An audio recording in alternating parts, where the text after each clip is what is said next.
अरे भाइयों और बहनों, सोच रहे हो अपने ब्रॉयलर फार्म स्टार्ट करने की, लेकिन कंफ्यूज हो अब तक कैसे शुरू करें, कितना पैसे लगेगा, क्या चीज़ ज़रूरी है, क्या चीज़ ज़रूरी नहीं है। तो टेंशन छोड़ो, आज मैं आपको ब्रॉयलर फार्मिंग के कंप्लीट बेसिक सिखाऊंगा, बिल्कुल बिगिनर फ्रेंडली तरीके से, स्टेप बाय स्टेप। वीडियो को पूरा देखो क्योंकि हर एक पॉइंट आपके लिए फ़ायदेमंद होगा। चलो शुरू करते हैं। सबसे पहले ब्रॉयलर फार्मिंग का मतलब है ऐसे चिकन को पालना जो सिर्फ मीट प्रोडक्शन के लिए ब्रीड किए जाते हैं। इनका ग्रोथ बहुत फास्ट होता है और ये 5 से 6 वीक में ही मार्केट वेट तक पहुंच जाते हैं। ये मॉडर्न पोल्ट्री बिजनेस का बैकबोन है और अगर सही तरह से किया जाए तो बहुत अच्छा प्रॉफिटेबल भी है। भाई देखो, इंडिया में पोल्ट्री का डिमांड दिन प्रतिदिन बढ़ता जा रहा है। चिकन मीट की कंजप्शन हर साल 10 से 12% ग्रो कर रही है। अर्बन एरियाज में प्रोटीन सोर्स के रूप में ब्रॉयलर का क्रेज है। अगर आप क्वालिटी और हाइजीन मेंटेन करते हैं तो आपको मार्केट मिलना मुश्किल नहीं होगा। इसलिए ब्रॉयलर फार्मिंग बिगिनर्स के लिए एक अच्छा बिजनेस ऑप्शन बन चुका है। अब बात करते हैं ब्रीड की।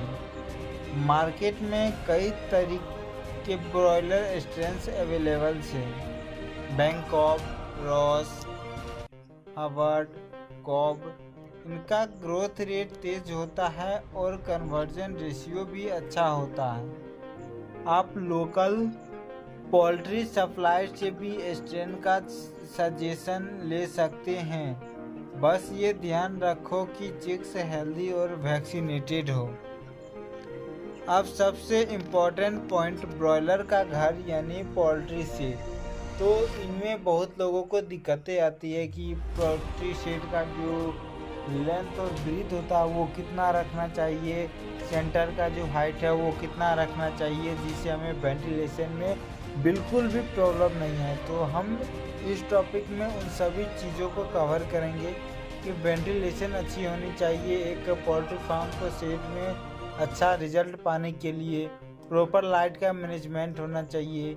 वाटर सिस्टम जो है क्लीन होना चाहिए, मतलब पानी में जो है आयरन की मात्रा ज़्यादा नहीं होना चाहिए, जिससे आगे चल के जब आप फार्म में चिक्स गिराएंगे, आप वही पानी पिलाएंगे तो उनमें क्या होती है कि कोलाई की प्रॉब्लम आती है। ये कोलाई अंदर में जाके पीलापन होता है और लिवर उसका खराब होकर डेड हो जाता है।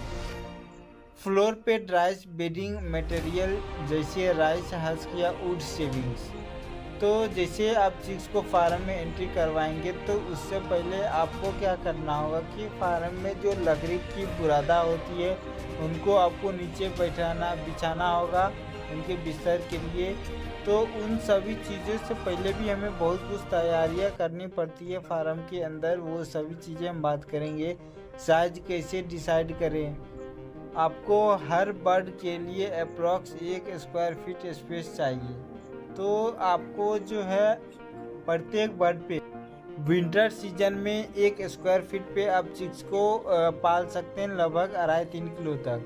लेकिन जब आप वही समर सीजन में बर्ड्स को पालेंगे, उनका पालन करेंगे, तो वही आपको 1.6 स्क्वायर फीट में एक बर्ड का आना चाहिए उस कैपेसिटी के अकॉर्डिंग। ये समर सीजन का कैपेसिटी है। जैसे अगर 1000 बर्ड्स रखने हैं तो एटलीस्ट 1000 स्क्वायर फीट या फिर 1600 स्क्वायर फीट की ज़रूरी होगी समर सीजन में, और आपको विंटर सीजन में 1000 स्क्वायर फीट से कम चल जाएगा।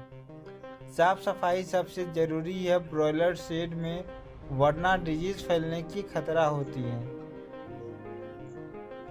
ब्रूडिंग मतलब पहले 14 दिन तक चिक्स को वार्मथ देना, ये बहुत क्रूशियल स्टेज है।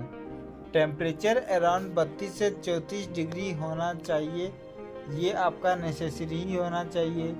क्लीन ड्रिंकिंग वाटर, हमें जो है चिक्स को एकदम पूरा क्लीन और साफ पानी पिलाना होगा। पानी में ज़्यादा आयरन की मात्रा न हो। स्टार्टिंग में जो भी चिक्स को नीड हो वो सभी हमको देनी होगी, विटामिन, एंटीबायोटिक, जिससे लंगड़ापन ना हो, और वो फीड इंटेक ज़्यादा करे।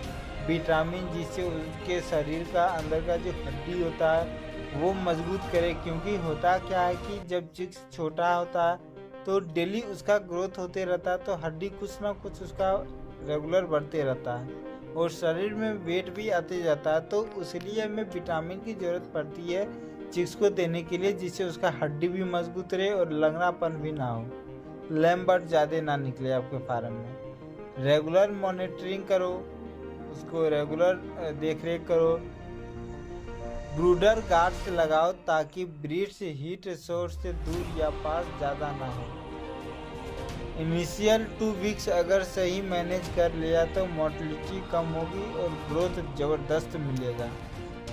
अब हम बात करेंगे कि फीड मैनेजमेंट हमें कैसे क्या करना है। तो फीड ब्रॉयलर का सबसे बड़ा खर्चा होता है, इसलिए सही फीड प्लान बनाना ज़रूरी है। स्टार्टर फीड पहले 2-3 वीक्स हाई प्रोटीन होनी चाहिए।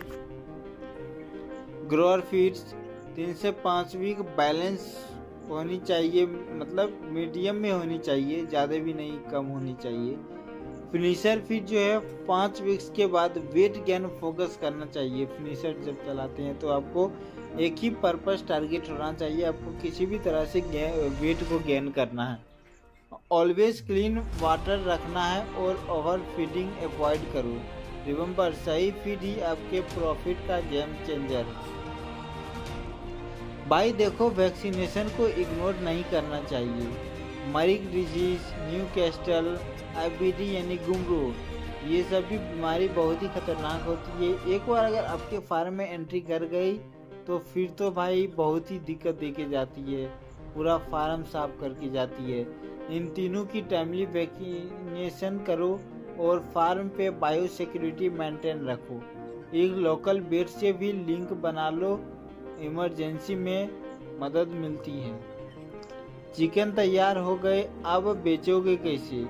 Near by traders, local market, hotel and restaurant, direct to consumer आप कॉन्टैक्ट करके आप उसको सेल कर सकते हैं। ज़्यादा मार्जिन कमाने के लिए डायरेक्ट सेलिंग सबसे बेस्ट है। क्वालिटी मेंटेन रखो, कस्टमर वापस आएंगे। कुछ बिगिनर्स ये गलती करते हैं, ओवर क्राउडिंग, चीप फीड खिलाना, वैक्सीनेशन स्किप करना, पानी गंदा रखना। इन गलतियों से बचो वरना लॉस हो सकता है। तो दोस्तों, ये था broiler farming basic and setup का कंप्लीट बिगिनर गाइड। अगर आपको वीडियो पसंद आया हो तो एक लाइक ज़रूर करो और सब्सक्राइब करो हमारे चैनल को, क्योंकि अगले वीडियोस में हम बात करेंगे ब्रॉयलर बिजनेस में प्रॉफिट कैसे मैक्सिमाइज करें। और हाँ, कोई भी सवाल हो तो कमेंट बॉक्स में लिखो, मैं पर्सनली रिप्लाई करूँगा। मिलते हैं नेक्स्ट वीडियो में, तब तक के लिए हैप्पी फार्मिंग।